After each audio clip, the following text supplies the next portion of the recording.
Hi, good day everyone. My name is Kevin. I'm going to share with you how to automate customer interaction using IBM Cloud Platform Integration Platform. Right. So today, as you know, customer engagement has become more and more important in doing business. And for some customers or for some organization, they're actually having a customer satisfaction as the best business strategy of all. Right. So why is that so? Is because by having a satisfied customer, they manage to bring down the operational costs simply by reducing errors, simply by reducing a lot of rework. At the same time, you can also help company to increase revenue in a different form. For example, happy customer will always come back more often to buy more from you or get more services from you, right? So there is a tangible benefit when you manage to automate the customer interaction at every point within your business process. Okay. Now I'm going to share with you one particular use case which is very much specific to insurance, how they actually automate the customer interaction, right? First, by obtaining and validating the input information in real time from a customer with a concern. And subsequently, the system will automatically open a case in the CRM.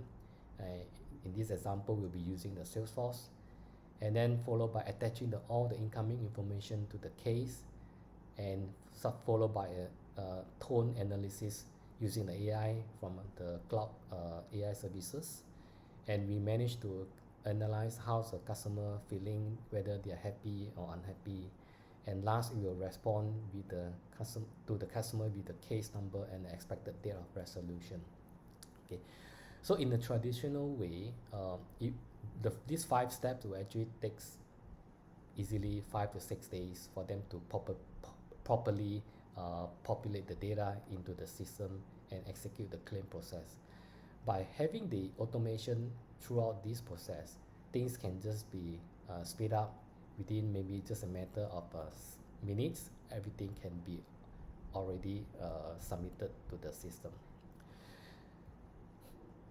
Now, what I'm going to do next is to walk you through the demo that we have prepared here to show you how, as a system administrator, can actually get access to the integration platform. And I will show you how to import the flow which we already pre-created, and we will do the testing of the API, and then we will try to deploy the API into the integration server. And last step is about having this API being surfaced out to the external party for them to test and consume. And finally, we can manage this whole API lifecycle in a very efficient way. Okay, great. Let's get started. Now, what I'm going to do next is to share with you how, as the administrator, can actually access the system by logging into the cloud platform.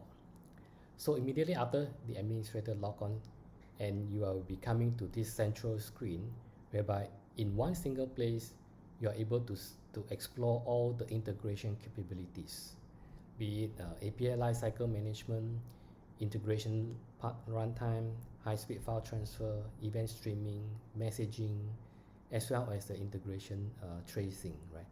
Let's look into the detail of each of these integration capability. Right. So the system has been configured to have the API management, in the App Connect dashboard, App Connect designer, and also the asset repository and tracing for this particular instance, right? Of course, you can add more and more into this particular navigation to meet your specific business needs in the longer term. But in this example, what we are going to show you is to use the designer to import the process into the system. Now, the first step of importing is very simple. What you need to do is just to connect to the designer here, and this is the place where the designer will come in to define and create the integration flow, right? So by just clicking on the create flow, it will bring you to the repository, and you can even create the asset directly from there. Let's review the flow that has been imported. Now, by default, when you when you first imported, all the information will be pre-created for you as far as the integration is concerned. So in this example, it has all the properties, for example, the name, email, and all these are the fields that is expecting from the API submission. And you look at operation, these are the actions that will be executed when user actually call the API. So in this example, we are using the create car repair claim as one of the API to showcase. Of course, you will be seeing more, right?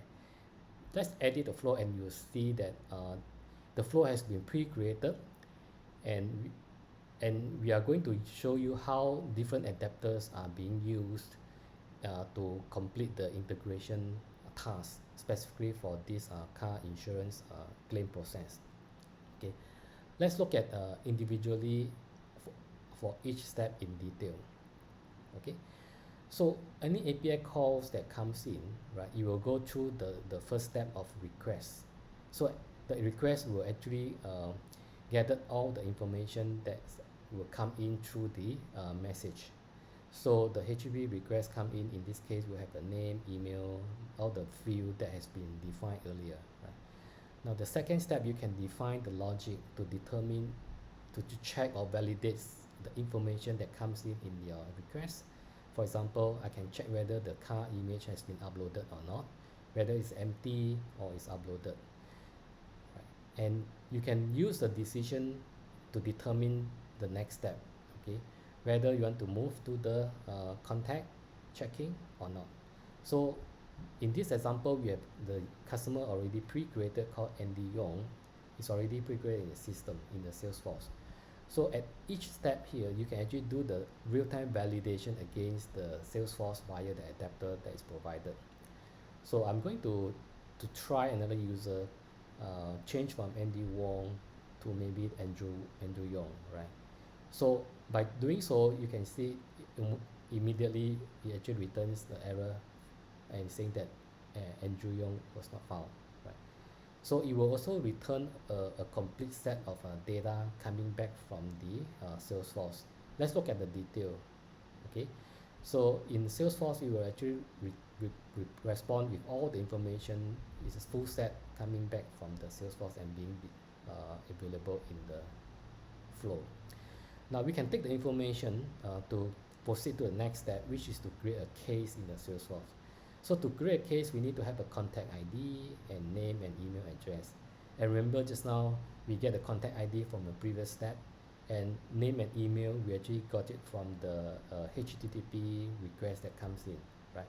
So all this information can be available in the form of a variable that can be easily passed from one step to another step to make the integration complete without having you to manually get the information. So let's move on to the next step, is to create the attachment into the case. We need to have the case ID and also the phone, the photo from the previous step, which was uploaded just now. So then the next step is about, let's go to the next step, is about calling to AI services running on cloud, which is powered by Watson. We have the adapter that actually you can use to analyze the emotion of the customer, whether they are happy or they are unhappy, right? Now next, we are going to create a case based on all the input, based on all the response coming back from the Salesforce. We will create the case with the case ID plus the customer emotion into the case itself. And lastly, we expect the API to respond with the case ID, name, email, and also the expected date of resolution. So let's move on to the flow testing. Well, to test the flow is very simple. You just need to slice the start button, and now you see it's all started now. So the flow is now available for you to test, okay, end to end via the designer itself, okay. So eventually you will have this single page for you to test the API, and you can even validate all the information coming in through the API. Let's go to the test navigation bar, and you can choose the car repair claim that we have just created just now. scroll down and you can generate the sample data and then you submit it, and you'll see that the information actually responded back. Let's look at the Salesforce side and to validate whether the case has been successfully created, and we will just filter by case here, and you should be able you should be able to see the case has been successfully created. Let's look at the detail, right? So yeah, you will see that the case has been created by the CP4I with all the necessary information. Next, we are going to show you how to deploy the flow. The deployment can be done by just going to the flow that you created just now, right? And every flow will have its own unique orchestration, right? And every flow will have its own endpoint and also configuration. And let's go into this flow that we have created, and we can actually export the flow out into a bar file, which is a runtime configuration file to be executed in the integration server. So when the import is done, when the export is done, you will see that the bar file has been created. And what you need to do next is basically just to launch the integration server wizard, and you can freely choose from this wizard how much capacity you will require to run this server. And next is about you take the bar file that you have exported just now, and you just drag and drop into the panel here. So we just choose the bar file, and next step you can just choose the configuration step that is pre-configured, and final step is just give it a name of this integration server, and then with all the necessary default setting, right? And now the integration is being created. It's going to take maybe a few seconds, and immediately you'll see that it's now ready. So currently the integration server is running on the container in container pod, and if you want to know what is inside this pod, you can just double click on it, and let's go to the same. You'll see the same API that was created just now, but now it's actually now running on the integration server, right?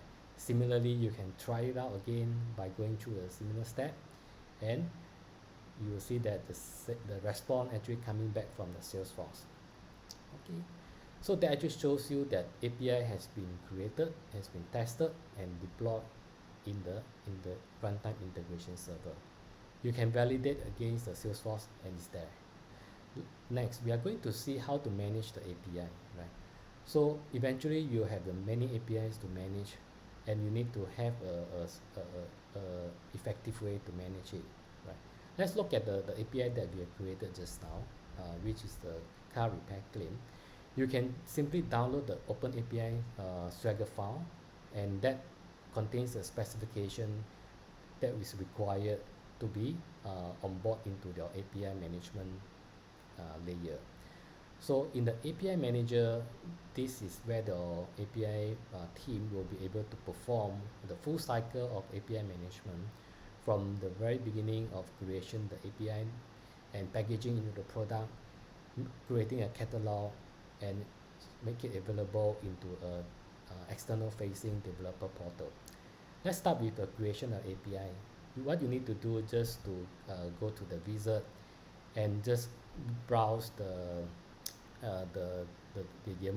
Swagger file that you exported just now, and immediately you can attach the security policy to it, and here you go, you can see that the service is now available in the API management platform.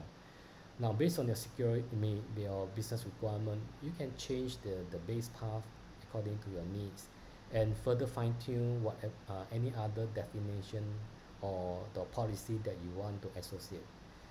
Now, next, we need to publish it into a product, right? So product is a packaging of multiple APIs that essentially you publish for external consumption.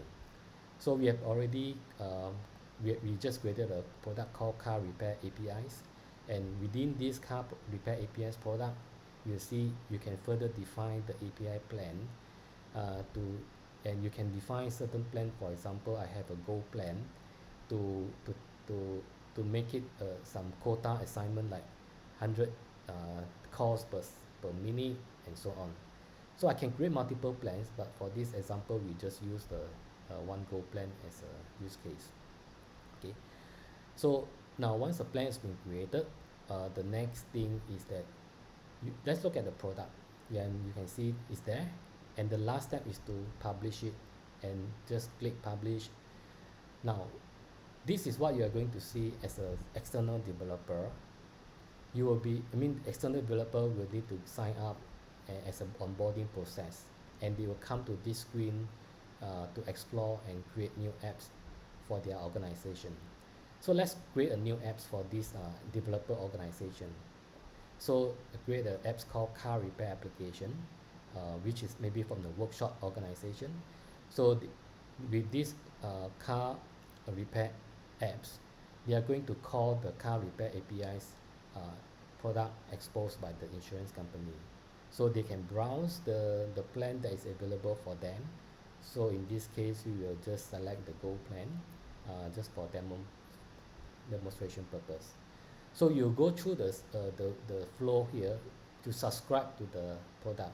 First, you choose your application, right? Then next, you just need to subscribe to the right product and choose the suitable plan based on your business needs. Then you will be able to see the API now at the last step here, and you can get access to this API and start your own testing, right? So it will also generate the client, the module for you to copy and paste into the respective application of your choice. So let's try it out, and by clicking the try button, generate some sample data, and let's do a submission. Yes, you will see that now the data actually coming back from the Salesforce, and the case has been created into the Salesforce as well. Let's look at the dashboard. Okay, as a developer organization, I'll be able to have some insight into how many calls I've made and what are the errors, and I can get details of the response time as well. Now to sum it up, in this particular demo, I've already shown you the full end-to-end cycle of how the API are being created, right from the very beginning, and it goes through the stages of publishing, and then make it available at the portal. And as an external developer, they are able to come and do the API testing, and then subscribe to the right plan, and after that, the API is ready for them to be consumed from the ecosystem application. So from a business perspective, we actually use the API and application integration capability to automate a series of steps to satisfy the customer's requests, right, without delay, and hopefully this will create a satisfied customer for your organization, right. Thank you very much for your time for watching this demo. Thank you.